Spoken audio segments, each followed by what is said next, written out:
video daawwachaa jirtan fakkaata.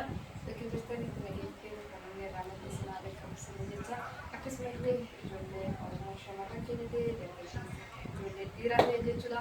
Uffata aadaa keenyaan faayamee bareedu aadaa keessatti mul'isuu barbaadan kallattii maraaniitu jechuudha. Aadaa ofii ammoo guddisa waan ta'eef uffata aadaa bifa garaagaraatiin jechuudha ni jira argachuu dandeessu jechuudha. Ijoollee keessumattuu Dubaay keessa jirtan bakkee jirtan isin fiduu ni danda'ama. Bifa bareedaatiin kan hojjetame hin jira jechuudha. Kanaafuu uffanni abbaa gadaa odaadhaanidha kan hojjetame baay'ee bareeda. Boorsaa qaba, caammaa qaba, callee wantoota hundaayyuu qaba jechuudha.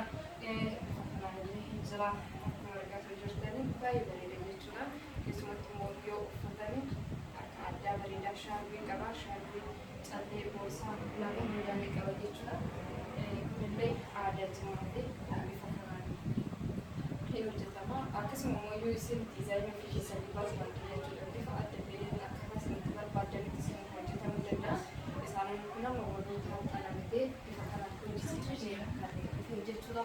Injira uffanni hedduun akkuma laattan baay'ee bareeda. Carqee isaa carqee baay'ee namatti toluu fi akkasuma immoo carqee dafee ittiin jedhuutti irra jiru shaarbiillee kan qaba jechuudha. Kana fakkaata viidiyoo suuraa isaa.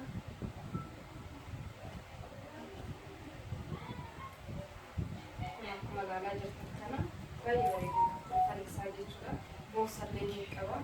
Boorsaa bifoota ofii irra jechuudha. Callee ni qaba. Akkasuma immoo magaalaa jirtan calleellee caammallee ni qaba.